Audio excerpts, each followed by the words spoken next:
Hello, my friends. We are live once again. This is Nick Saturday show on the Revolutionary Blackout Network, and I told you guys my goal on these Saturdays kind of have a chill conversation. Honestly, with just people I'm interested in talking to. That's literally the only litmus test I have. If I see people around, if I want to have a conversation with them, I want to invite them on our Saturday show. We can talk about leftist ideas, what our thoughts about the state of the left, and also just go over some recent headlines because I've been following Caleb for a while, and especially we're going to talk about his book as well. But my main thing I've been trying to highlight is like the difference between like what I would call the establishment, professional, boutique left, for the lack of a better term. For lack of That's what I like to call it. Like the establishment progressives. I've been going after them and I've been criticizing them because I have seen their failures. And there's been a citizen journalists I have seen do the same thing. We tend to have the same enemies. We tend to call out the same weakness on imperialism that a lot of these progressives have. That's why I want to invite Caleb on. People have been hitting me up like, yo, you gotta have Caleb on. You gotta have Caleb on for quite a bit. So I'm glad to have you on. Welcome to Revolutionary Blackout, Caleb. Sure, and I'm really glad to be here. Thanks for having me on. I appreciate the invitation. Yeah, I've been following your work a little bit, and one of the reasons I want to have you on because my main focus is I like to keep it very substantive. I focus on state violence, the class war, foreign policy, and that's kind of my main dive. And I see you kind of occupy that same lane. So the first thing I want to ask you about, like, what got you interested in being what I would call a citizen journalist? Like, how do you get in this game, and how do you develop your politics? And I'll jump back to you, Caleb. I always like to do like a introduction so my crowd knows exactly who we're talking to. So, kind of a very broad question, but like, how do you get started? Like, what's your overall goal and philosophy? Go ahead, Caleb. Sure. Well, I grew up in a very small town in Ohio. I don't know if you've ever had Smucker's jelly, but it's actually made in my little town in Ohio called Orrville. That's where I grew up. And my mother worked at Canton Public Library in Canton, Ohio, and it's part of Stark County. And when I was in fourth grade, my mom and her other librarians went on strike, and they went on strike for better working conditions, better pay, as well as better protection on the job. And I remember walking the picket lines with my mom, and that was probably the first political thing I ever did. But then a couple of years later, my dad, who has a side job leading nature tours, he led a nature tour in Ecuador in the Galapagos Islands. And so I went with my dad to Ecuador. It was summer vacation. And at that point, Ecuador was devastated by capitalism, by neoliberalism. Their economy had been wrecked. And I got off the plane in Ecuador, and just surrounding the airport, there were thousands of desperately poor people that were starving. I didn't know why at the time, but that was because of capitalism. It was because the free market neoliberal policies the USA had forced on Ecuador, forcing them to give up their own currency and adopt the US dollar, forcing them to privatize their state-run oil companies. It had demolished the economy, and hundreds of thousands of people died. And I saw that firsthand when I was 12 years old. And then the Iraq War happened, and I was against it. And my school was very conservative, very right-wing. We had to go to a lot of pro-military assemblies. We were constantly being whipped up into kind of a pro-patriotic sentiment, and I just didn't quite get along with that. I didn't see that was correct. And so it was all of that that got me interested in Marxism and socialism. And I've spent my adult life being in communist and socialist organizations, traveling around the world. I was part of Occupy Wall Street. I was involved in anti-police brutality struggles in Cleveland. And at this point, I'm a journalist, using the power of the pen to spread the truth. And I'm also building a think tank called the Center for Political Innovation that's dedicated to kind of bringing people in the United States together to fight for jobs, healthcare, education, against the big multinational corporations and international bankers that are trying to demolish the economy of this country and dissolve us into their open international system, set up a low-wage police state. So I'm interested in talking about socialism and Marxism and anti-imperialism. I look at the legacy of great revolutionary leaders like, Fred Hampton and Huey Newton, like William Z. Foster, Gus Hall, Elizabeth Gurley Flynn, Claudia Jones. And I want to continue that tradition, that proletarian movement that goes back thousands of years. There's been this struggle for justice. The working class has nothing to lose but their chains and a whole wide world to win. So I'm proud to call myself a socialist in the United States. And I hope we can eventually move toward having a socialist society here and dismantling this system of imperialism, which is not only hurting people here in the United States, but it's especially hurting people all over the world. I love everything you just said there, Caleb. And this is exactly why, especially when I talk to someone for the first time, I'm always interested in what got them radicalized, what led them to the position they in. And when I hear your story, we see clearly, like we live this. We've seen people who live this, and you have no choice but be radicalized. And obviously, once you dive into a little bit more theory, you do real brainstorming about solution that can lead you down to Marxism and socialism. That's kind of how it was for me, because me personally, I was more anti-war more than anything. Like that what got me, because I'm not gonna assume your age. I can't guess, but I'm more of a younger millennial. I was in middle school and high school during George Bush Jr. administration. So I grew up during the Iraq War, and and everyone in our age group just remember how horrifying, how horrible that war is. I hear about the people being tortured, hear about the civilian deaths, and then you hear about Obama expanding it more. So I still remember I voted for the Green Party in 2016. I wasn't even a socialist back then. Like I voted for them more because of the war. I was like, oh, Jill Stein's anti-war. That was more of my position. So I always find it very interesting on what exactly leads people down anti-establishment, uh, more Marxist kind of thinking, right? So when it comes to like anti-imperialism, to me that's the starting point. Like you talking about anti-capitalism, leftism, and I try not to be a gatekeeper at all. I keep my gate pretty low, right? Because I have my own learning process as well. I'm pretty self-deprecating. I always say I'm a little bit of shit live, but and a lot of my old ways of thinking. But my mindset is I call you a leftist, and I'm interested in having a conversation with you if you're anti-capitalist, if you're anti-imperialist, right? If you're not anti-capitalist, you're not anti-imperialist. There's so much we got to go over. There's so much history we got to learn. It's a headache. So that's kind of where my bar is. If you want to call me a gatekeeper, that's fine, but that's my gate. You got to be anti-capitalist, anti-imperialist. Now, this is what you wrote about, and it seems like people have been trying to prove us right when we've been talking about the divide on the left, because I've seen this class divide where the higher the class, the more liberal-minded that people are, the less likely they are to challenge imperialism in a substantive way. So this is what you wrote about. You wrote about how BreadTube serves imperialism, examining the new brand of internet pseudo-socialism. So before I pass it to you, I found this very interesting because I actually had a floating theory, and I talked about it before. I think the establishment did a better job, like adjusting to the new age of information than we gave them credit for. Right? So when the internet first came out, we had people spreading anti-war messages, anti-capitalist messages, but now the establishment had time to adjust. Now they got people who are saying they're socialists. Oh, they're saying I'm a communist, but then they repeat like CIA talking points on every single foreign policy exchange. But I'm gonna go ahead and pass it to you, Caleb, if you want to give an overall summary of why you wrote that and your thesis as a whole. I'm gonna pass it to you, Caleb. Sure. Well, I've spent my entire adult life, promoting socialism and anti-imperialism. And I guess let me kind of get off on a little tangent here. When we say anti-imperialism, that doesn't just mean anti-war. Imperialism is a system. It's not a policy, it's a system. It's a system where a few big banks and corporations based in the United States and in Western Europe, Britain, France, Germany dominate the world, and they keep the world poor in order to make themselves rich. And they beat down any country that tries to raise its people up out of poverty. They play workers in one country against workers in another country, competing for lower and lower wages. And it's an open international system. It is a global financial system. Lenin wrote about it in his book, Imperialism, the Highest Stage of Capitalism. It's the rule of the world by small cartels and banks and monopolies. And war is a way to enforce imperialism. War is what they use to kind of beat down any country that might try to break free or become a competitor. They hate Russia because Russia sells a lot of oil and a lot of natural gas on the market in competition with them. They hate China because China at this point is making half the steel in the world. China used to be dirt poor, but now China is an economic superpower. With socialism, they've become the second largest economy on earth. They have the best telecommunications manufacturer in the world, Huawei Technologies. And so, these countries have emerged to become competitors. They want these countries to be impoverished, captive markets where they stay at the center of the world. And that's not the way the world is moving.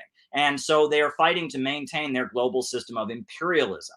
And that's what imperialism is. It's a system. And my entire adult life, I've been opposing this system and demonstrating against it. I've been involved in progressive struggles. I've been to many different countries, etc. And out of the blue, it seemed like a couple of years ago, all of a sudden, there were these people that just popped up on the internet. BreadTube, Vosh, ContraPoints, Thought Slime, these people that claim to be socialists, claim to be Marxists. But if you look at what they believe, they support the USA trying to tear down and destabilize Russia. They support the CIA and their goals to work against China. At the same time, they also believe that socialism isn't a struggle of the people to take control of the banks, factories, and industries and have an economy for the people here in the United States. They think it's just an employee stock ownership program. They think it's just, when you and your friends start a worker cooperative or something like that. They're opposed to, the struggle for political power by the working class. And hundreds of thousands, if not millions in some cases, are listening to these people. More people are listening to these bread tubers than are listening to the Communist Party or the Revolutionary Communist Party or the Workers' World Party or the International Socialist Organization or the Spartacist League. And so I thought to myself, I said, if Lenin were alive today and he was living in a country where hundreds of thousands of people were getting their education about socialism and capitalism and imperialism from these people that are saying it wrong, wouldn't he write a book criticizing them and calling them out? If Marx was alive today, wouldn't he do that? I mean, if you read the works of Marx and Lenin and Mao and Stalin and others, they're polemics. They're polemicizing against other socialists and arguing and struggling for truth. I mean, this is part of the dialectic, right? Someone says one thing and you say, well, it's contrary. And then through the process of arguing, you learn and you reach a higher truth. And so I saw these bread tubers are creating kind of a big conversation about socialism and communism and Marxism and what it means. So I thought it was appropriate to write a book about them. And I also want to admit that I had another thought, which was my hope was that, since these people are very, very online, as they say, that if I were to write a book, they would immediately get angry about it and start promoting it and start yelling about it and waving it around on the internet. And I was 100% correct. This was the most successful trolling operation that I have ever engaged in. And they did it. And there you go. We have bread tube serves imperialism. It was the number one. Caleb. Yes. Hey, Caleb, I admit, I remember when the General Strike Summit, when we held that and they took the same bait, we had all these union organizers. We had all these mutual aid activists. But I remember we made this calculated decision. We like the first graphic we're gonna release will be the graphic of Jimmy Dore. Mm-hmm. We got Jimmy Dore on the General Strike Summit, and then as soon as we did that, like they immediately all the big people, Hassan Vaj, Ian Higgins, they couldn't help themselves. They can't help themselves. So I love that you did that. We had the same strategy. Their derangement for being like online leftist cops in a way. Yep. They can't help themselves. But sorry, go ahead, Caleb. No, that's the whole reason they're there, right?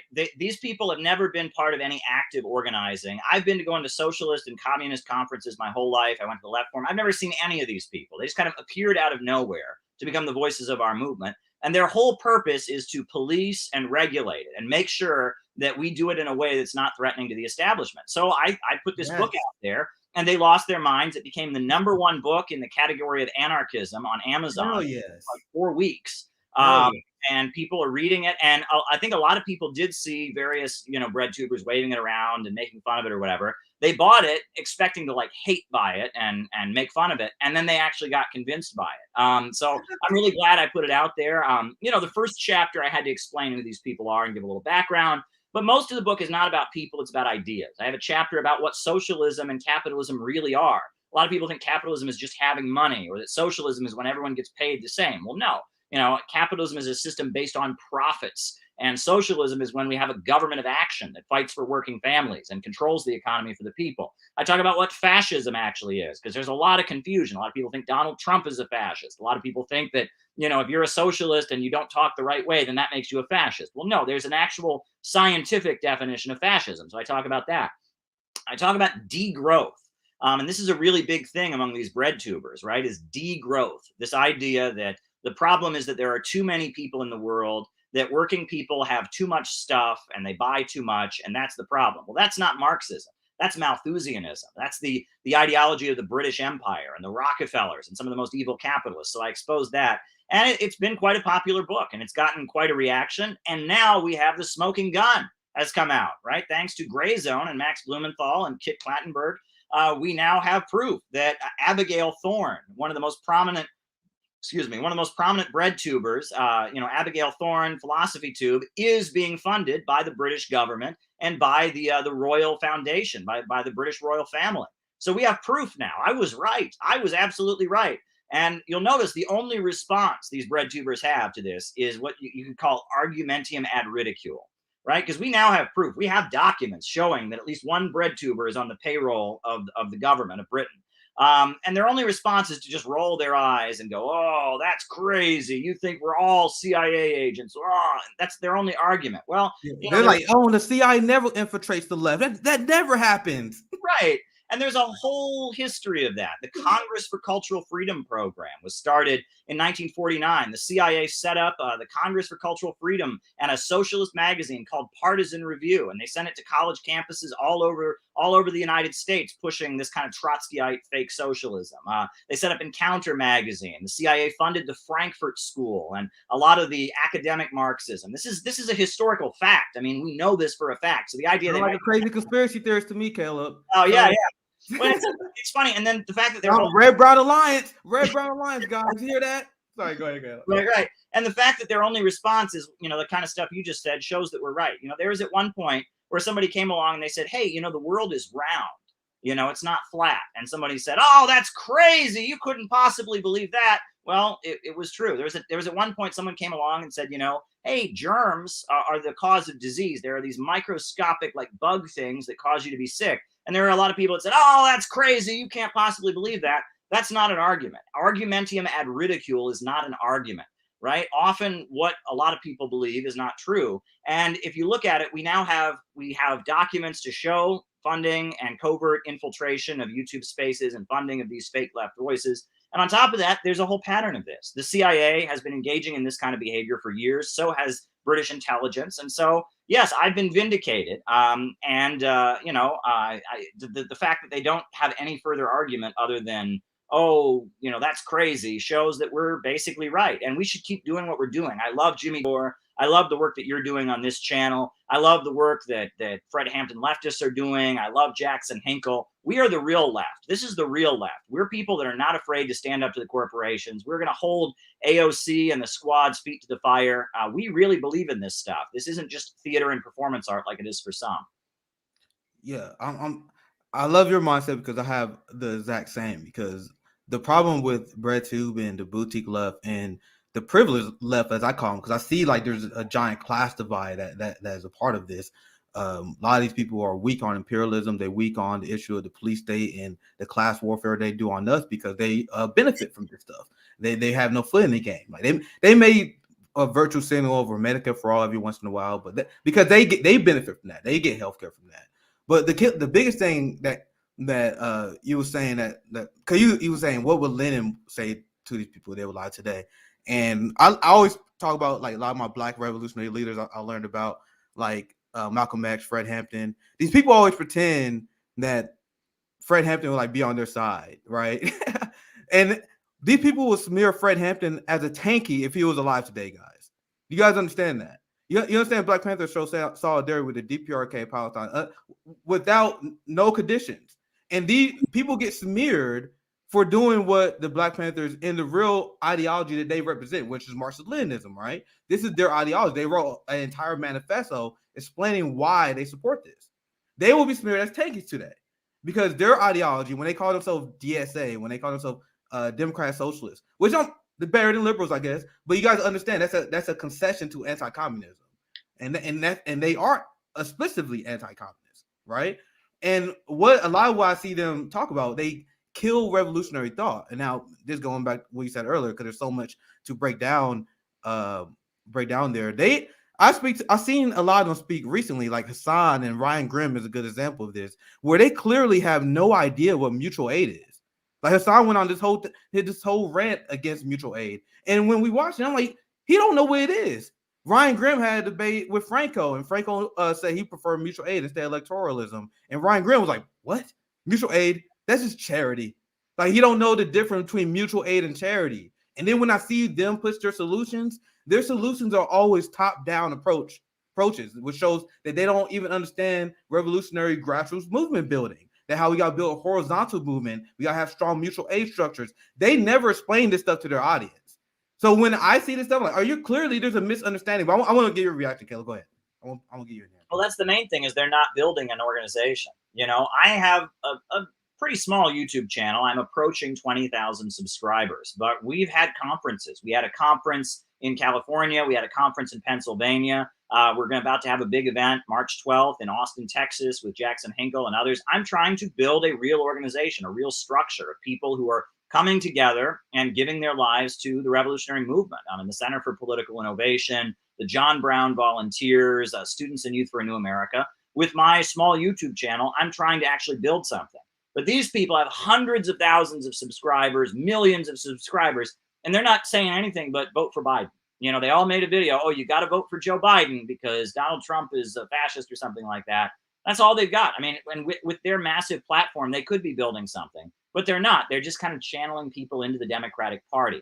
We need to build community structures. You know, if you look at, you want to talk about the Black Panthers and the Breakfast Program and the Rainbow Coalition that Fred Hampton built in Chicago. You want to talk about the Communist Party and the unemployment councils they built to go out into the streets and say, fight or starve and demand housing and education, and food from the government during the Great Depression when people were literally starving on our streets. We wouldn't have veterans benefits if it wasn't for communists. You know, communists organized the Bonus Army, the Bonus March, to occupy the Capitol, Washington, D.C., and demand the payment of veterans benefits. And, you know, they actually died. There were communist veterans who were shot down in those protests, you know, demanding veterans benefits. So, you know, I mean, there's a whole history of struggle, and struggle comes from actually organizing, actually getting in communities, bringing people together. But it seems like what's going on now is the ruling class very much wants us to be isolated. It wants us to be separated from each other. It wants everyone at home with their own little Twitter and their own little Facebook, arguing with everyone else. It's you against the world. You're an isolated, atomized individual.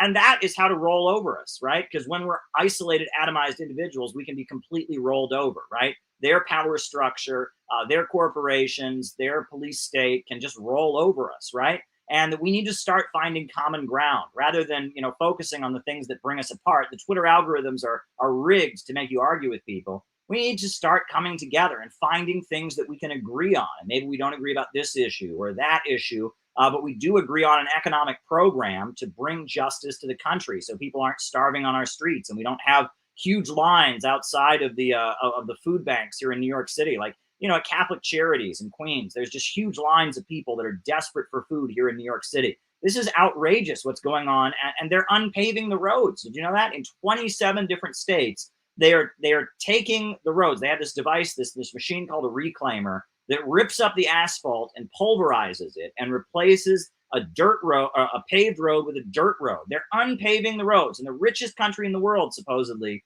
we are replacing paved roads with dirt roads. That's capitalism. This is capitalism in decay. And it's time that we organize and get together and demand that something be done about this. Demand that instead of just protecting the big banks and instead of just waging big wars for Wall Street, that we have a government that takes action on behalf of working families. You know, people need jobs, housing, education. This is a desperate need in many different corners of the United States. So rather than focusing on culture wars, we should focus on demanding economic justice and a real program that can bring different communities together. Yeah, there's a coordinated effort that I've seen the neo-progressives, like the Bernie wing now, they advocate for it. And it drives me crazy. And I would never concede to it. And it drives them crazy. I will never concede to it. I've been smeared as oh my God, Nick is advocating for a Red-Brown Alliance because on the Jones Strike Summit and for the March for Medicare for All, I'm like, I don't care if you're conservative. I want to form a coalition with you on this issue. And we had a UN organizer, which once again they lied, which we get not one apology. David Doe lied about it. Hassan lied about it. David, what's his name? Ian Higgins, he lied about it. They were like, oh, they got no UN organizers. They lied about the event. Not one apology yet. So how do these white privileged people get away with smearing a group of working class black people? How do they get away with it in the woke crowd? I will never understand. But anyway, I digress. Their point, because I said I don't want to talk to anyone who supports the Jones Strike Summit. I want to march for anyone who supports Medicare for All. They were like, you can't do that. You advocate for Red-Brown lines. You got to draw a line in the sand. If they're a Trumper, if they're a conservative, racist, and I had the most insane, stupid shit said to me by people who are part of the Bernie wing, right? And they smeared me as Red-Brown Lions because I refused. Because I'm like, if I'm right, I'm right. And you guys are clowns that are leading us off a cliff, and they purposely try and get us to hate our neighbors. I'm not going to do it. I'm in a red state surrounded by conservatives and rednecks. And then the conservatives and rednecks are not surrounded by. We got shit libs like Pete Buttigieg fans. We got black neoliberals who don't like. There's a ton of people who are deplorable as far as I know in terms of political ideas. But if I was to have your litmus test, I wouldn't work with anyone. So that's stupid. So this is my theory. I'm gonna pass it right back to you, Caleb. They purposely give us bad advice. Oh yeah. Why are they telling working class people to divide in camps? Why are they telling us to vote for Democrats? These people are telling us bad advice on purpose. But Caleb, go ahead. Sure. Well, one thing I'm tired of is sex reductionism. They're always talking about class reductionism. Well, I'm tired of sex reductionism. I tweeted out and I just said what I think is a very defensible statement, which is if you're against abortion or you're against gay marriage, I might disagree with you. And I do. I am for abortion rights for women and I'm for gay marriage. But if you're against those things, you are still my comrade and we can work together around class struggle. And I said that, and immediately all these people were sending me hateful message. How dare you be willing to work with people who are against gay marriage? How dare you be able to work with people who are against abortion? Well, I'm sorry, 10 years ago, before any of these people were politically active, I was in Ohio, I think it was 12 or 13 years ago, and we were protesting at the Ohio death row against the death penalty. And you know who was there with us? Catholic priests and nuns, because the Catholic Church is against the death penalty. I guess I shouldn't have protested with them because the Catholic Church is against abortion, against gay marriage, right? When I went to Iran, I went to a very amazing conference in Iran, all dedicated to the Black freedom struggle in the United States. And you know who was there? Leaders of the Nation of Islam, the staff of Minister Louis Farrakhan. And they are amazing people. And I marched with them against the bombing of Libya. And when Barack Obama was bombing Libya, and the most prosperous country in Africa was bombed and destroyed by NATO, I didn't see any of these fake leftists in the streets. They didn't do anything about it. But Minister Louis Farrakhan and the Nation of Islam, they were in the streets and they had the millions march in Harlem. So, okay, they oppose abortion, they oppose gay marriage, but they're still my comrades and they're anti-imperialists. So this idea that we should make sexual issues the litmus test, I really don't understand it. I really, really don't get it. I mean, on those grounds, I guess you have to support Israel because Israel is more pro-LGBT than most Arab countries are. So I guess we have to support Israel in attacking the Palestinians because sexual issues is all that matters. I'm for abortion rights. I'm for gay marriage. I have many trans activists that I work with, and I marched against the NYPD and their policy of profiling trans people in New York City. And I was at those demonstrations, the Trans Day of Action, etc. But at the same time, I'm not going to draw the line, and that there's something very, very privileged and middle class about making sexual freedom the issue, because a lot of working class people of various backgrounds are socially conservative. Religion was a very big part of my upbringing. In my small town, the church and the Bible, that was a really big, important part of how we grew up. And, and that's the same for a lot of Americans of very, very various backgrounds. And the thing is, that's a very working class thing. Working class people tend to be more religious. Working class people tend to have a little more of a conservative outlook. And these kind of middle class kids who've grown up in a much more, cushy, comfortable lifestyle. Look, I understand that if you go to some of these schools in like the suburbs of Washington, D.C., some of these elite private schools, you may not even have to call your teacher by their last name. You might call them by their first name. Can you imagine that, right? Not Mr. or Mrs., but you have to call them by their first name. You may not even have to ask permission to go to the bathroom in some of these elite schools. These kids have grown up without very much authoritarianism. And they look at Donald Trump and they see that he's angry and they see the military stuff and it scares them. And they look at China and they look at Russia and they look at Cuba and Venezuela and they see, oh, these are military and they're wearing uniforms, and it scares them, and they equate the two. And for them, leftism is just kind of about being scared of authority and being afraid of authoritarianism. It's this kind of middle class, teenage rebellion. They don't like authority.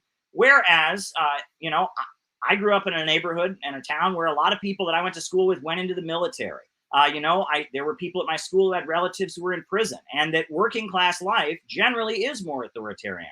And there's more of a role of religion and such. And that I'm in this because I want people to have jobs, healthcare, and education. I want to raise living standards. I want to abolish hunger and poverty. I want to end these wars for profit. I want to end the prison industrial complex. I'm not in this to just kind of have a teenage rebellion against authority and get my anger out and tell my mom and dad they can't tell me what to do. I'm in this for real economic, serious political reasons, right? And I think that for a lot of these people, it's really just kind of an aesthetic thing. You know, it's kind of like, you know, they see being a socialist or a communist kind of like, you know, maybe shopping at Hot Topic used to be. And they want to, you know, they want to wear the most badass clothes. They want to wake up in the morning and put on their socialist shoes. And, you know, they want to have a socialist outfit. And it's like this commodified identity they want to take on. Oh, look at me. I'm a socialist or a communist. And it's just kind of a fashion statement, right? It's an aesthetic. Whereas, as I say that, you know, these are real ideas, and we need to take them seriously.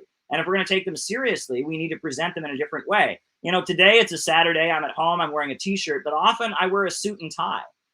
You know, and I'm not afraid to call myself a patriot of the United States. You know, I obviously don't believe in U.S. imperialism, and I recognize this society was founded on the genocide of Native Americans and the horrors of slavery. But I want my fellow working Americans to know my goal is not to destroy the country.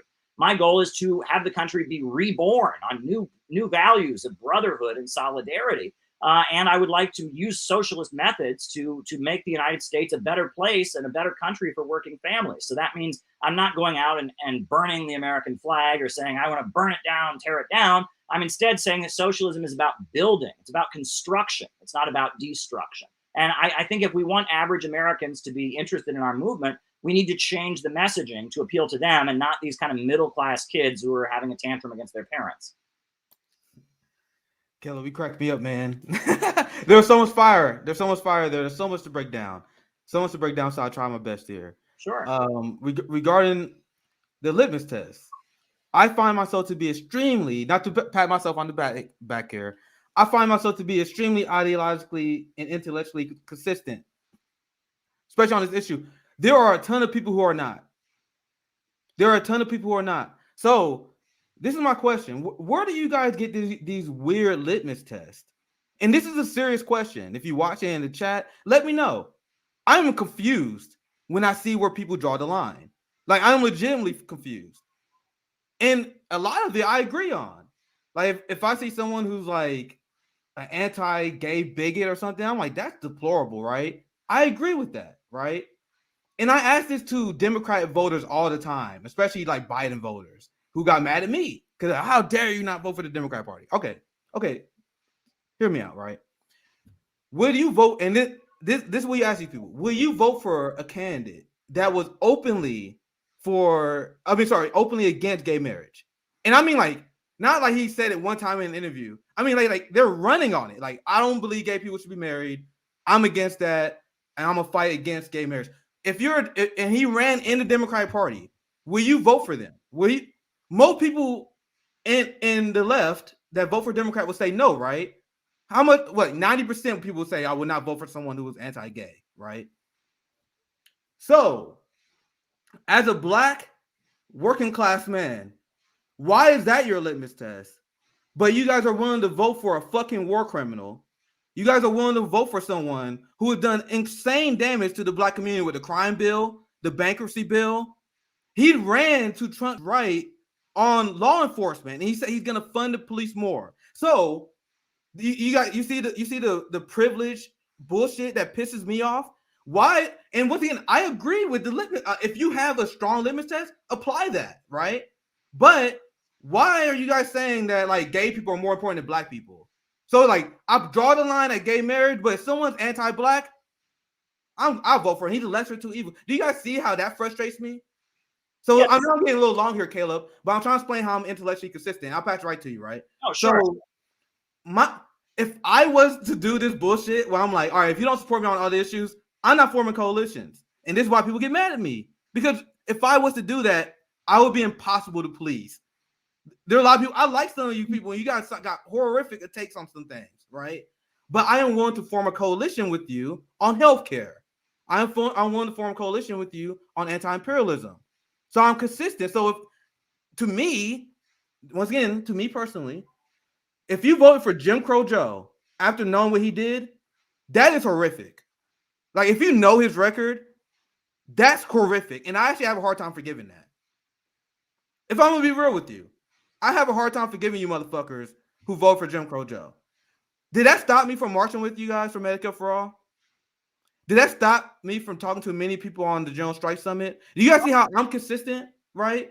So I'm down with working with people who I disagree with. So this is what drives me crazy. And Kayla, I'm gonna get you in here. These people say, I refuse to work with people I disagree with. But Kyle, he will have a conversation with Vosh, who is advocating for economic sanctions and starvations of millions of peoples. Where's the small disagreement here? You guys see how they're intellectually inconsistent? They're cool with fucking neocon psychopaths like Vosh. They vote for Joe Biden, but then they yell at us. They yell at us when we have the audacity of working with people we disagree with. You guys see the intellectual dishonesty that pisses me off? But Kayla, I know I went long there. I want to get your thoughts as well. Oh, sure. I mean, it's really intellectually inconsistent and dishonest. Why does the cancel culture never apply to Joe Biden? This is a guy who wrote the crime bill, who ran for office on a tough on crime platform. There's video of him in the 80s when he was giving the Democratic rebuttal to the State of the Union, calling for building a big giant wall, decades before Trump ever did.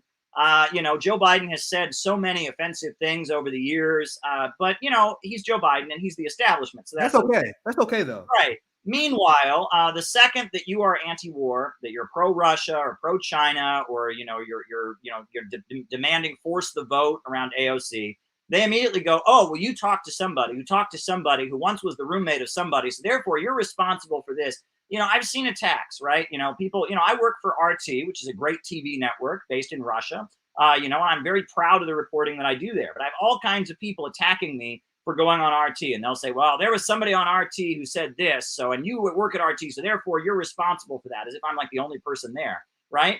But no one has ever attacked me for going on CNN. I've been on CNN. In 2013, when Obama was threatening to send cruise missiles to Syria because of lies about chemical weapons, I was invited on CNN, and I went on CNN, and I said that the United States government needs to stop arming terrorists. I went on CNN. No one has ever attacked me for going on CNN. CNN lies all the time to promote war and empire. CNN has had neo-Nazis and white supremacists like David Duke and Richard Spencer, but they're CNN. They're okay. Just like Joe Biden, he's okay. The establishment is okay. American imperialism is okay. However, if you go against it, all of a sudden we want to scrutinize every person you've ever talked to. We want to hold you responsible for every person you've ever been in the same room with. It's a complete double standard, but it shows you who these people are working for. And that's really what it really gets down to. These people are working for imperialism. It's okay to be part of the mainstream, but people outside of the mainstream need to be criticized. At the end of the day, what's going on is that within the lower levels of American capitalism, you have lower level capitalists like Betsy DeVos, who was Donald Trump's Secretary of Education. She's like, her family owns Amway, the like Tupperware multi-level marketing scheme, and she's tied to some military contractors. You got Bernie Marcus, who's the owner of Home Depot. You got the fracking companies, and they are in like a fight with the big corporations and the big monopolies, the Rockefellers, Silicon Valley, Bill Gates, Jeff Bezos. The ultra rich are battling the rich. And basically, the job of leftists, in theory, is we're just supposed to be the foot soldiers of the ultra rich in the effort to beat back the rest of the rich. And that's not what it should be. We should be fighting for working people against the rich. We should be against the big corporations and against the monopolies. We should be fighting for working families. And we should be standing arm in arm with the people of the world, like in countries like Iran and Nicaragua that are being hit with U.S. sanctions. We should be in solidarity with the people of the world and bringing working families of this country together against the big corporations and against the monopolies and against their whole imperialist system. That's what our job is. Our job is not just to help Jeff Bezos and the Rockefellers and Silicon Valley, kick around the Trump supporters and get them back into line. Look, they're trying to whitewash American imperialism right now. They are trying to have this woke makeover of U.S. society, right? It's really because of the Soviet Union that people around the world know the truth about the United States, because it was the Soviet Union that raised the issue of Jim Crow segregation, that took the picture of Emmett Till's mutilated body and sent it all over the world and said, this is America that says they believe in democracy, but look what they do to African Americans. And it was the support and the international solidarity that the Soviet Union gave to the Black liberation struggle, exposing the crimes of the United States to the world, that really made it an issue that the world couldn't look away from. The Soviet Union They had William L. Patterson, an African-American communist leader, take a petition to the United Nations called We Charge Genocide, exposing the crimes against African-Americans. And so, the crimes against Black people have just, hung over U.S. society like a curse, and anti-imperialist forces have just exposed it and not let it go. So now, in order to try and clean up the image of American imperialism, Joe Biden and Kamala Harris and the Ford Foundation, a lot of the big banks are trying to have this woke makeover of U.S. society and say, that's not what we are anymore.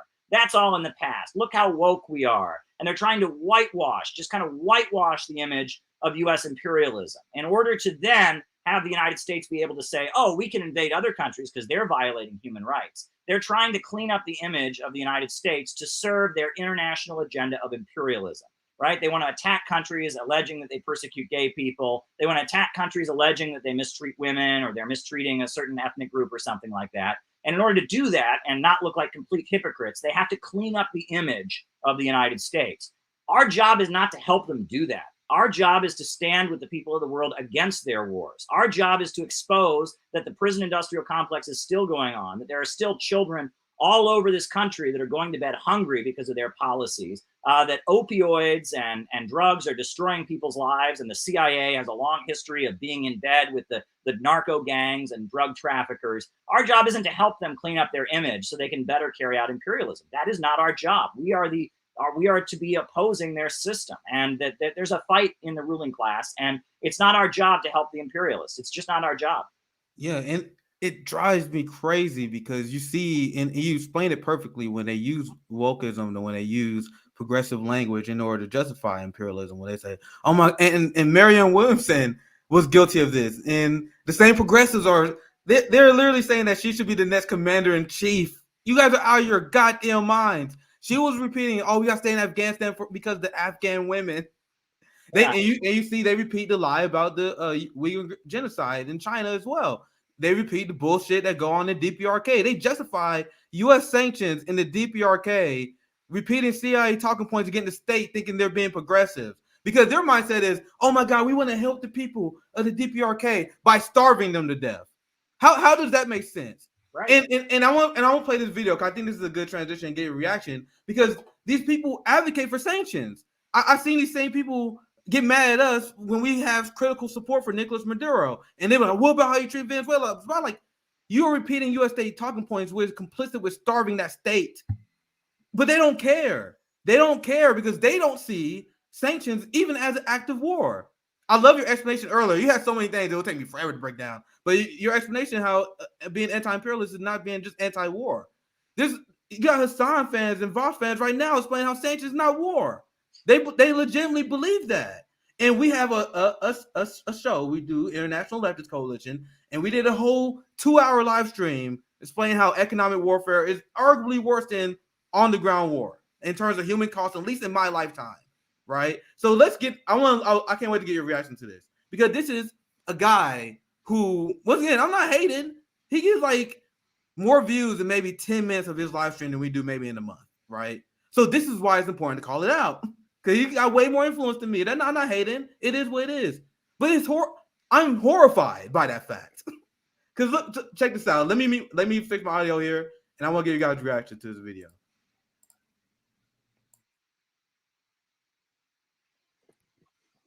Actual geopolitical threats will change anything. I feel like the only thing we can do at this point is starve Russia out.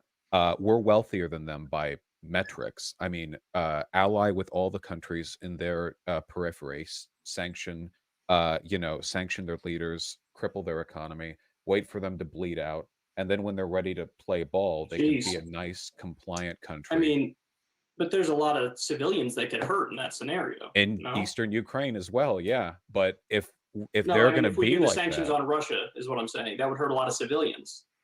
not as much as their missile strikes would hurt Eastern Ukrainians, right? Again, keep in mind, this isn't out of spite. If actual geopolitical threat. So that was, I love Kyle's reaction there because even he know how insane that is. That was the exact moment that Kyle realized he'd been platformed and he'd been friends with a neocon. So I'm asking social democrats everywhere, What define small disagreement? Because once again, you have these harsh litmus tests over working class people. I'm working and marching with people for healthcare and for increased wages, but you guys have insane litmus tests for that. But advocating for the economic genocide of millions of people. Kyle was saying, "Oh, that's just a small disagreement." Someone define that to me. But what's your overall reaction to that video, Caleb? Well, there are so many distortions in what he said. I mean, he's talking like he cares about the lives of people in East Ukraine. You know, at the UN, the USA pointed out that like 14,000 people have died since the beginning of the conflict in East Ukraine. And then the Russians got up and they said, you know, that's true. And the overwhelming majority of those people who have died in Eastern Ukraine have been civilians who were killed by the Ukrainian government. The USA is arming the Ukrainian government, and they are going and they are shelling civilian areas, and they're killing their own people, and they are slaughtering civilians. They've got drones. They're buying drones from Turkey, and they're using them to carry out airstrikes against their own people in Eastern Ukraine. So if he really cares about the lives of people in Eastern Ukraine, shouldn't he be calling for the United States to stop arming a government full of people that are destroying World War II memorials and having parades to honor, you know, people who marched in solidarity with Hitler and you know, Nazi collaborators like Stepan Bandera? I mean, it's pretty outrageous. We know who's killing people in Eastern Ukraine. It's not Russia, right? It's Russia. Russia that is trying to at least offer some aid to the people in the eastern regions who have broken away. In 2014, Barack Obama and the U.S. government basically toppled the elected Ukrainian government and the elected leader Yanukovych, and then they installed this fanatical anti-Russian government based in the western regions. And a lot of the people in the eastern parts of the country don't want to go along with that. And so, in response to them, you know, forming these independent republics, Donbass, Novorossiya. In response to that, the government in Kiev that's armed by the United States has been killing them. So, I mean, he doesn't know what he's talking about. And then, you know, and then when he talks about sanctions, he says starve them out. What would the United States do if countries were actively blocking us from importing medicine or importing food? And they have good reason to. Yeah. I mean, if some other country did that to us, you know, at some point, you know, if people stop allowing you to import food and stop allowing you to have medicine coming into your country, at some point you're going to start shooting. And so it's like sanctions are an act of war. It keeps people from getting medicine. It keeps people from getting food. It hurts people's lives, number one. But number two, it's the road to a real war, because after a while, you're going to have to retaliate. When I was in Iran, I met a guy who was an airline pilot. And he was an airline pilot, but he was stuck serving tea to people like me and serving tea because in Iran, they can't get airplane parts because of the U.S. sanctions. And so they don't have any new airplanes. And he's ready to become an airline pilot. His life's goal has been to be an airline pilot, but he can't fly a plane because of the sanctions. When I was at the World Festival of Youth and Students in 2013, I met a Cuban man who's in a wheelchair. He's in a wheelchair. He can't walk. And the drug that would enable him to get over his genetic problem, that his genetic disease that prevents him from walking, is on the sanctions list. And the blockade of Cuba prevents him from walking. Sanctions, they sound like this nice euphemism, like, oh, we're going to put sanctions on them. You know, it's like almost a joke, but this is people's lives. People can't get the medicine they need to live. People can't eat. People can't get jobs. It demolishes countries' economies. It kills people. The sanctions on Venezuela have cost tens of thousands of lives. And then they want to turn around and say, oh, see, Venezuela, they're not feeding their people. It's all because of socialism. Well, no, it's because of the active economic warfare of the United States. And I was legitimately curious about their logic here. And when I see like Volkswagen people argue for sanctions, like, oh, no, we're going to have targeted sanctions that's going to hurt Putin, but somehow not hurt the workers. It's never how it works. That's never. I would love to see one historical example of this happening. So think about this. How are you going to have sanctions that somehow you targeting wealth, but it skips the workers? It skips the impact skips the workers, and somehow it's going to hurt a guy who is worth billions of dollars. Isn't Putin one of the richest men in the world, period? Something like that? The logic doesn't make sense on paper. And you guys know that the Biden administration, they did an investigation into sanctions because they were trying to justify it. We did this report on the International Leftist Coalition, and they literally admit that the goal of sanctions, once again, the U.S. government admits this, is to hurt the people so the people will revolt against the leader. They don't even lie about it when they talk about it, when they be doing these reports. And then during that report, the Biden administration said they concluded that sanctions are an effective tool to fight authoritarian leaders. So what are they saying there? They're saying that the U.S. foreign policy of starving poor people all over the world because they voted for leaders that they disagree with is something that they support. You're not ever going to get this analysis from these bread tubers, which is why Caleb been vindicated. Because I don't want to see it like this, right? But every time I see one of these people talk about war, imperialism, and sanctions, I'm like, here we go again. Here we go again. And they smear us and they attack us. And this is another point you make. I'm still breaking down the shit you were saying. I'm still breaking it down. Because you also made a great point on how when you actually have people who are truly anti-imperialists, they will attack us. They will attack Jimmy Dore for going on Fox News and talking to Tucker Carlson. But Sam Cedar going on MSNBC and Russiagating, which is used to fund the military-industrial complex more, that's okay. That's okay. So you see how they only attack anti-imperialists, which you brought up earlier? And recently, they've been bold enough to say the quiet part out loud. Now, I kind of spoiled it earlier. Oh, damn, where the hell I put it? But I'm going to show you guys this video from TYT. Damn it. I'll pull it back up. Here it is. 1 second. So they're starting to say the unbelievably quiet part loud. So the same way that Sam Cedar during his debate with Jackson Hinkle, he said in response to the U.S. State Department being funded more, he was like, I don't care. And I tweeted about it immediately. You got a lot of people saw my viral tweet at the time because I was still shocked that he would say that. Like, that's a stunning omission. And they don't even realize it. So now that's one stunning omission. Now Jank just gives us another stunning omission. Look at how they actually think about anti-war, anti-imperialist minds, people who push back against establishment talking points.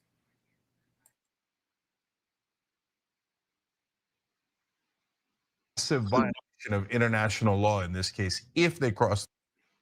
Given the size of the massive violation of international law in this case, if they cross the border and actually try to take the country, obviously you freeze all Russian assets all across the world. I don't care who it is, every oligarch, anything related to Putin, seize. Now, again, there'll be some idiots not idiots, to be fair, they're grifters. And I don't know who they're working for, some portion of them, but they'll pretend that people pretending to be on the left, okay? And maybe a couple of people who actually are on the left and are, don't understand world politics at all, who are like, oh my God, freezing the assets of oligarchs. That's so warlike. Him taking Ukraine with 175,000 troops is not warlike, but freezing their assets is? Are you insane, right? So, and what about the people of Ukraine? Do they count? Are they human beings? As a progressive, do you care about them? Do you care about their freedom? Do you care about their rights, right? So now once you get beyond freezing the assets, that's when it gets impossible. Right. Because what are you gonna do, start a war with Russia?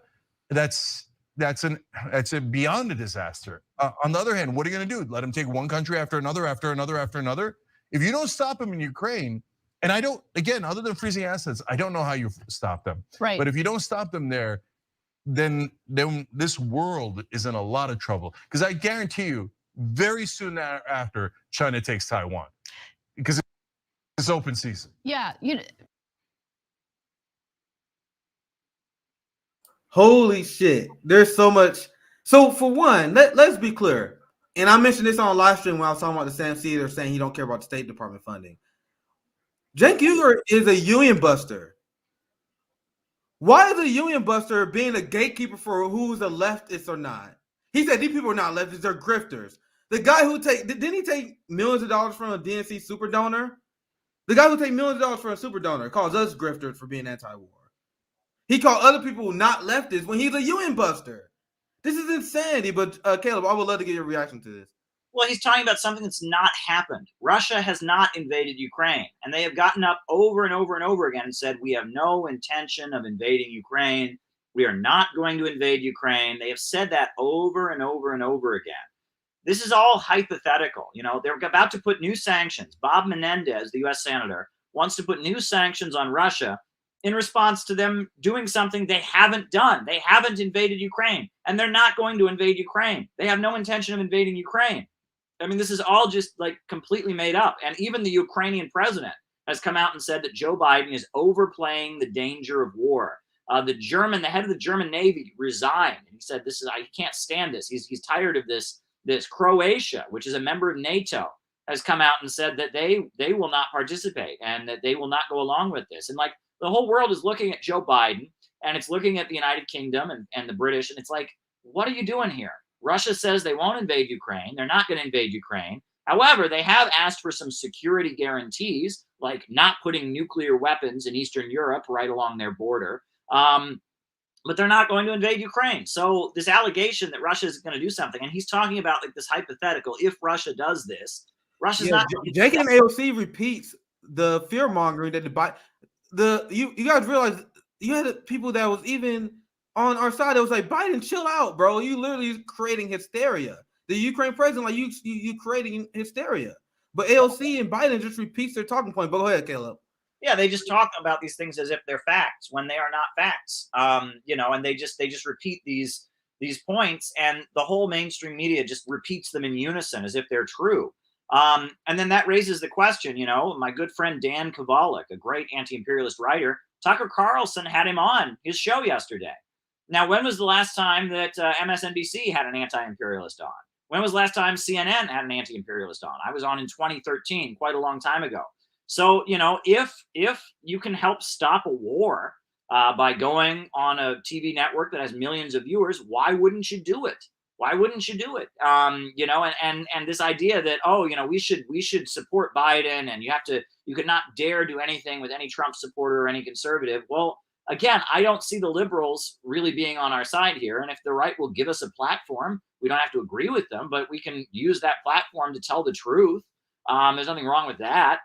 So I really don't get it. I mean, again, it really just kind of gets back to that they think our job is to work for Biden and to work for the Democrats. And I don't know where in the Communist Manifesto Karl Marx said your job is to support the capitalists who are liberals. There might be times where there's an alliance, like during the Roosevelt years, communists supported Roosevelt, and that was the right thing to do. And communists supported Abraham Lincoln, who was a Republican during the 1860s. That was the right thing to do. So sometimes you may need to make an alliance. But right now, I don't think that there's any need for any alliance with a party that isn't offering us the worst time. Yeah. This is not. Yeah. I mean, this is at this point. They're more pro-war. They're more pro-establishment. They want to censor the internet and shut down voices like ours, and outlaw what they call conspiracy theories, which is anything that goes against the mainstream media narrative. I don't see any reason we should be the foot soldiers of the Democrats. And this assumption that, the Democrats are always better and you got to be always for the Democrats, never associate with any Republican. I don't get it. I don't get what it's coming from. It's not based on any real thing. We've been aligning with the Democrats, with the Obama administration, and the Stop Trump demonstrations. What has this done for the working class? The unions give all their money to the Democrats. So much of the money that the labor unions spend, the hard-earned dues money of the members, right? The members work, nurses, teachers, and others, and a percentage of their paycheck goes to these unions. And these unions, they turn the money over to the Democratic Party, and they give it to the Democrats for their campaigns. And at the end of the day, the Democrats don't do anything for the unions. They haven't passed the Employee Free Choice Act, which would make it easier for unions to unionize. Obama was one of the biggest supporters of charter schools and school choice, and just breaking apart the public school system across the United States, breaking the teachers' unions. The Democrats get all this support from progressive organizations, from labor unions, et cetera, and the progressive movement doesn't get anything in return. And why should we keep playing this game? Right? At the end of the day, it's time to just start making demands and be serious about them. And then this alarm, bells going off and, going after Jimmy Dore and all of this, that shows you how scared of this they are, that it needs to happen more than anything. The fact they're reacting with such explosive rage that anyone dare bring this up, demand AOC force the vote. It shows you how afraid they are of people actually waking up and stop going along with this. We're being suckered. We're being taken advantage of. People in this country who want jobs and healthcare and education, people who support labor unions, people who oppose wars are being taken advantage of. And we are in, it's kind of like an abusive relationship, right? A lot of people, Yep. they're in a relationship and they're like, oh, I know he's going to get better this time. Okay, sure. My partner has a problem with drinking or is violent, but they're going to get better this time. Oh, we got to just give up on this. This relationship with the Democratic Party isn't getting us anywhere. And working for the Democrats against the Republicans, who in some cases might be slightly more anti-war, especially like, what do we owe the Democrats? We don't owe the Democrats anything. I used to say that, well, I still do say this, that the relationship between the progressives and the Democrats is an abusive relationship. But now, especially after watching last year, I updated. And not only that the progressives are in an abusive relationship with the Democratic Party, grassroots activists are in an abusive relationship with the progressives. So think about this. What's more nefarious? And people always ask why I criticize the squad and Bernie, but is it more nefarious for Joe Manchin to take corporate cash and tell you to fuck yourself? Go, I'm gonna take this money for big oil. Go fuck yourself. If you vote for me, you're a moron. That's his message. Is that more nefarious, or is it more nefarious for you to raise money from not the corporations, but from struggling working class people, and then they go march for healthcare, and you can't even be bothered to be seen with them because you see them as deplorables. Mm-hmm. You can't even be seen with them when they advocate for their actions. You rather chum me up with the Democratic Party. So they're doing it already. They're already doing it. They asking people in the middle of a pandemic while the working class is losing more wealth than ever. They're about to ask you guys for donations. Is that donation going to feed people? No, it's going to go to Jeff Weaver's salary. So why do they keep advocating for taking over the Democratic Party? Because they have a vested interest in doing that. There are YouTube channels that have a vested interest in advocating for this shit so they can get an interview with Ro Khanna, so they can get an interview with AOC one day, Ilhan Omar. They don't give a fuck about you. That is what we're trying to tell you. You guys are in an abusive relationship. The same way I acknowledge that I was in an abusive relationship with the Democratic Party, I acknowledge I was with the progressives. And we've seen it over and over throughout the course of this year. And despite what a lot of people say, I am not upset at LC and Bernie and a lot of these progressives because we didn't get Medicare for all. I knew, and anyone who didn't know that, this is kind of unserious. I know the fight for Medicare for all and fighting the capitalist class is going to be a hard fight. I know we're going to lose a lot of these fights. Even if they help us, we're going to lose a lot of the fights in our path to find the oligarchy. But the least you could do is to show solidarity with us. Instead, they essentially gave us the middle finger, and they were telling us Biden's doing better than expected. You guys are being negative Nancy's. That what AOC said. It's beyond a betrayal.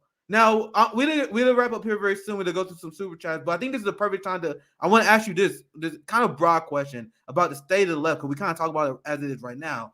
Because I pissed a lot of people off because of this sentiment. I'm telling you guys. I don't know if you know my background, but I started out as a citizen journalist, and I was canvassing, giving speeches in barbershops, talking about the Bernie campaign. That's back when I used to believe in taking over the Democratic Party. So they used to love me when I did that.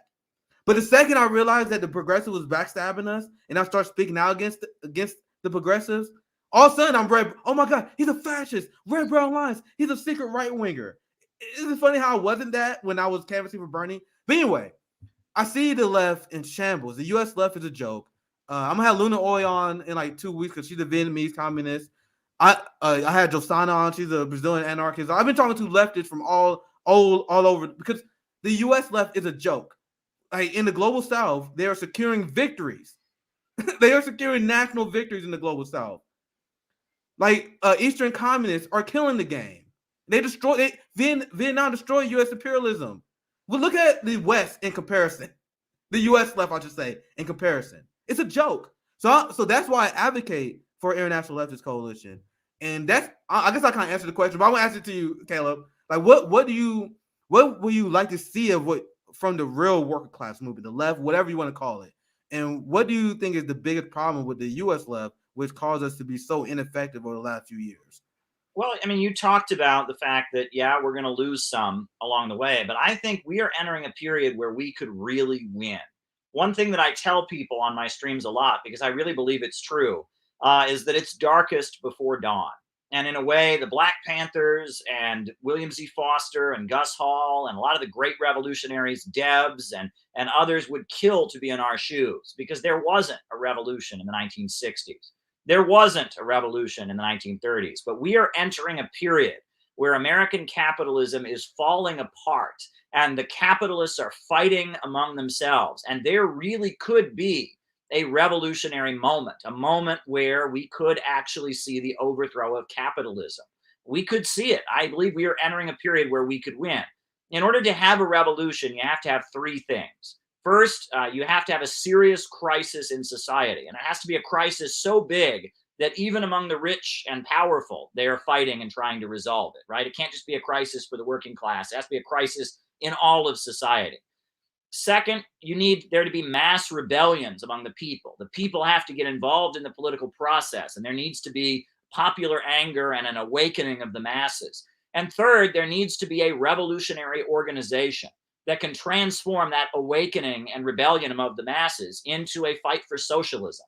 And if you have those three things, you can have a revolution. But if you don't have those three things, you can't have a revolution. And it's that simple. And I believe right now we are seeing the very beginnings of a serious crisis in society. We're seeing the beginnings of an awakening of the masses. But what we don't have is a revolutionary organization. We don't have a community of people who are dedicated to these ideas, coming together, taking care of each other with mutual aid, building organizations and building, cadre, people who give their lives to this. Lennon talked about those who give the whole of their lives to the revolutionary movement. And that is what we need. We need a revolutionary people. We need a strata of dedicated people that are able to transform the crisis in society and the rebellions among the people into a fight for socialism. And the other thing that's very important is to emphasize that we don't want a violent revolution. Nobody wants violence in their community. No one wants violence in their neighborhood. No one wants to see their country torn apart by civil war. We would like there to be a peaceful revolution. We would like, the opportunity to vote for a socialist or communist candidate and get them elected and have them perhaps move toward, nationalizing the big banks and, creating new institutions, a new police force, a new kind of military that would serve the people. We would prefer a peaceful transition to socialism. That's what we want. But we should be very clear, there's a very good chance the capitalists would never allow that. But that's on them, and just like Abraham Lincoln responded to the violent attacks on democracy from the slaveholders. If the capitalists were to prevent us from peacefully organizing and try to take away our democratic rights, we, the people, would have the right to defend democracy and defend our rights and fight back. And we would have the right to defend ourselves. But we advocate a peaceful transition to socialism through the democratic process. And we need to be abundantly clear about that, because part of what these fake left elements do is they try to make it sound like we want violence. We want people to get hurt. We want people to be running through the streets with guns. And we don't want that. We want peace. Yeah, I advocate for community defense. Yes. So on that point, we have the right to defend our communities against a violent, oppressive state. Yes. And Absolutely. I actually like I like the way you frame that, and I gotta give that a lot more thinking, a lot more thought. But that's usually how I frame it. And anyone who opposes by the way, guys, we don't have a Second Amendment. The Second Amendment you guys think we have, it's a joke. It's an absolute joke. We don't have a Second Amendment. I was gonna cover this a little bit earlier because this is kind of on the point. But I want to let you finish. Go ahead, okay. I want you to finish your thought. Well, I mean, we need to make that clear when we talk about socialism and building a new state and workers' power and community power, et cetera. We just need to make that abundantly clear. But I really do think we are entering the last days of American imperialism. This is a crisis they cannot resolve. Under capitalism, your only value is your ability to make profits for your boss. They want to turn your labor into profits. And they are trying to replace human beings with machines. And the computer revolution has led to a situation where millions and millions and millions of people have no place at the assembly line. With artificial intelligence, with 3D printers. I mean, they've got, machines that can trade stocks better than people can, that can play chess better than people can. We're in a situation where, we built this world. Yes, the working people built this world. We built every single building in the New York City skyline. Every product in every store is assembled by workers, shipped by workers. But now, there's a song, Solidarity Forever. It says, we stand outcast and starving mid the wonders we have made. And this is what Karl Marx wrote about, the crisis of overproduction. that in systems of the past, people were homeless because there wasn't enough housing. But now people are homeless because there's too much housing. In systems of the past, people were hungry because there wasn't enough food. But now people are hungry because there's too much food. And that the only way forward is for the working people of the world to come together and seize control of the banks and the factories and the industries. And we need a government of action that will fight for working families. And this computer revolution and the technological progress is leading us toward that final conflict, toward that ultimate conclusion, that Gotterdammerung that Karl Marx wrote about. So we're living in the period where, yes, we could ultimately win, but it's going to get a lot worse before it gets better. And we should be very happy that we're alive in the time when it can actually happen, when we can see socialism come to the United States. I'm very optimistic. And the fact that there are so many people waking up all across America. I remember when I was first getting into these ideas, nobody believed in socialism and Marxism. No one was interested in opposing capitalism. But then the fact that Bernie Sanders' campaign got so much of a response, even though he ultimately sold it out, the fact that millions of people across this country voted for Bernie Sanders, the fact that millions of people are reading books on socialism and Marxism, anti-war sentiment is the highest it's ever been. I mean, people are against every single one of these wars. People were very happy the USA pulled out of Afghanistan. The moment is ripening.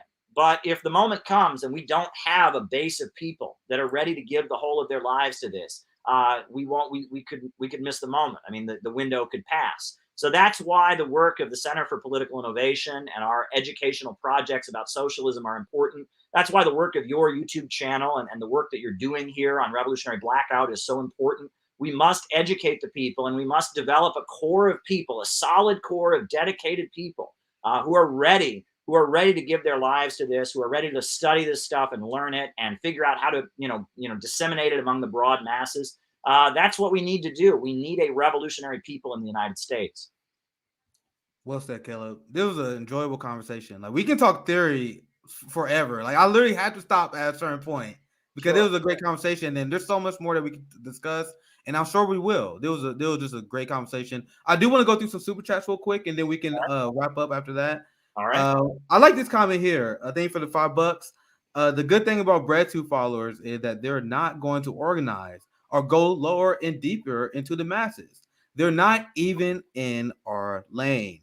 I love this comment because I told you I didn't know who Vosh was until like 2020. Like, I was at the George Floyd protest. I was literally giving speeches in the black barbershops with Ray Fisher, with a lot of great black activists. I've been in the streets organizing in Kansas City for the Show Me Cannabis movement, legalizing cannabis. Like, bro, I've been part of the KC Sunrise movement, advocating for climate change early on. That was the first thing I did. Like, I've been an activist forever. And I remember when I first heard of Vosh, I was like, who the fuck is this? Who is this? How did I never heard of this person? But then my friend Sabby, my revolutionary blackout sister, she explained it to me. She said, I have a friend, their kid watches Vosh. And his audience is literally just like kids who watch him game on Twitch. And then that explained everything. Then I start paying attention. The people who boost on, I start seeing, and like, no judgment here at all. But I'll see anime profile pictures, like cartoon pictures. Wasn't no judgment. I got friends who like anime, no judgment at all. But I'm saying these people are not actually activists. These people are not leftists. I know leftists. I know people from KC Tenants. I know people from KC People Party, KC Green Party. I talk to these people who are offline. They don't know who this dude is. I didn't know who he was till literally I'm online now. I'm in the game. I'm a citizen journalist. I did not know who these people are. So anyway, that's my point. Caleb, do you have anything you want to add to that? The only thing I want to say to that is we shouldn't give up on these people. I had a lot of ideas in the past that I got over, and I had a lot of things, a lot of areas that I've grown up on, and a lot of my audience are people that heard about me because they heard people like Vosh dumping on me or attacking me. And then they looked into what I actually had to say and they said, oh, actually, he's got a point. And so, while you're right, though, a lot of them are not oriented toward activism. They're not in the streets. And it's really, really, offensive that people like you and I have been in the streets doing the real work.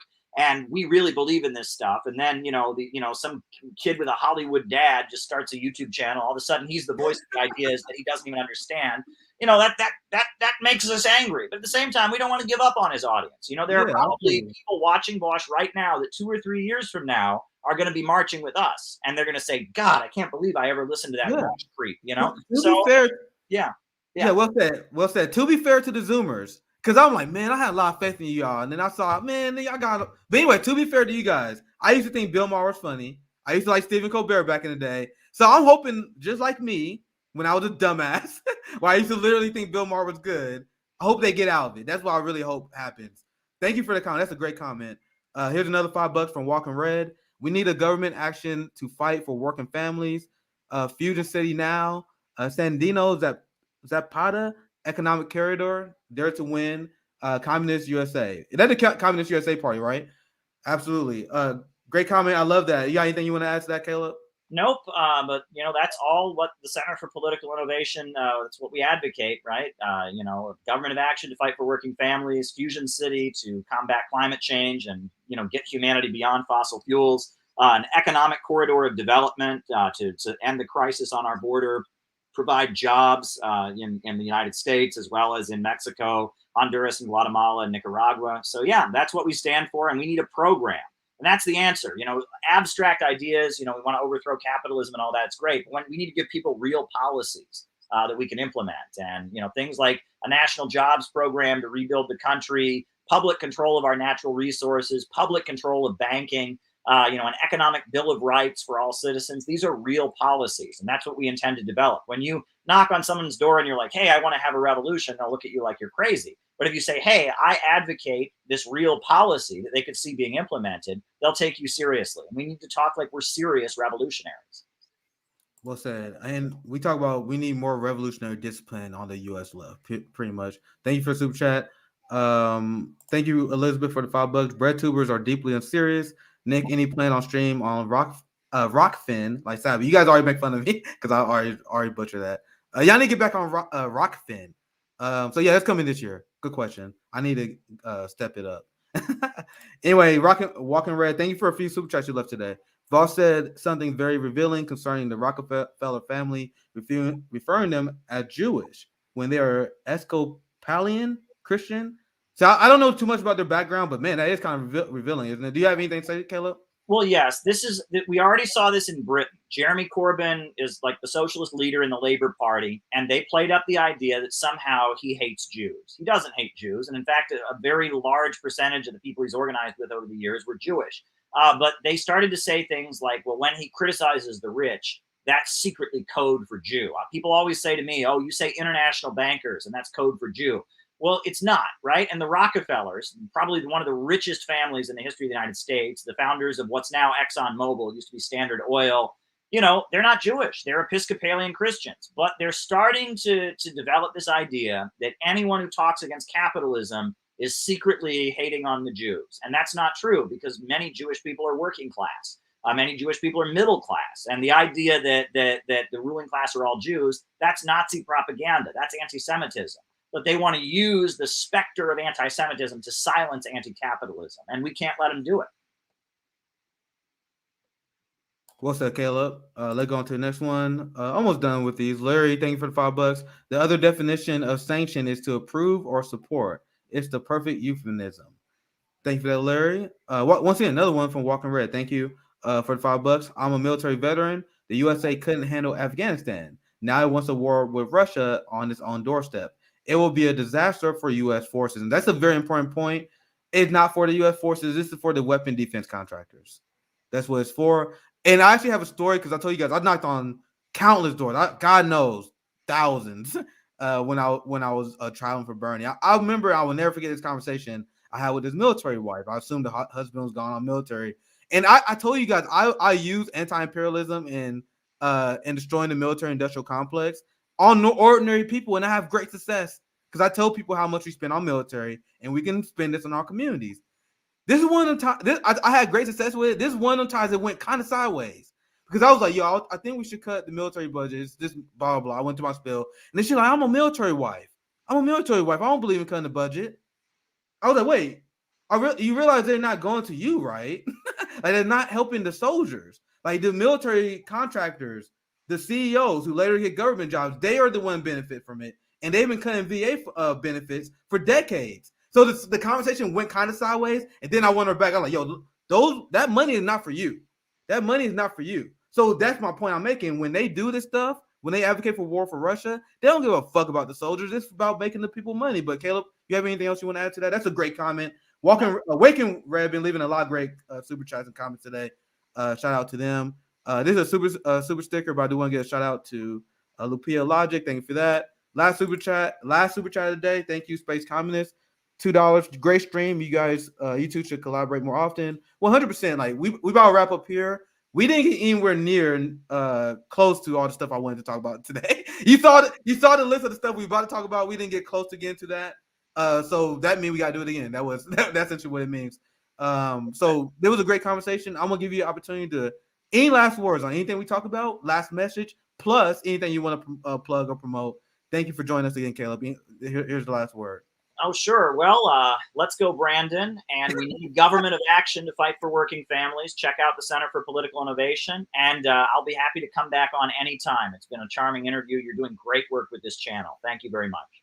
Appreciate that, Caleb. And I'm definitely going to take you up on that offer since you said it, because we got plenty to talk about. Thank you guys for watching. And for all the new viewers, please subscribe. We upload every single day. We're a network, and JB is on tomorrow. And you guys can't miss Monday. Monday, the Nick and CJ show. I'm glad you guys have been liking the new show we have that started this year. You guys do not want to miss it. So the Congressional Black Caucus, who no one called them out more than I have ever since I became a citizen journalist. Nobody. They are shills of Amazon. Well, we all knew this, but we got more Sean paper. Me and CJ go off on that Monday. You guys don't want to miss that. But anyway, thank you, Caleb, for once again coming on. Everyone, please support Caleb. I got his Twitter and I got his website in the description. So if you guys want to hear more from him, show some love from him. This was a great conversation, Caleb. I had a great time. Thank you everyone for watching. Have a great Saturday, guys. Take care.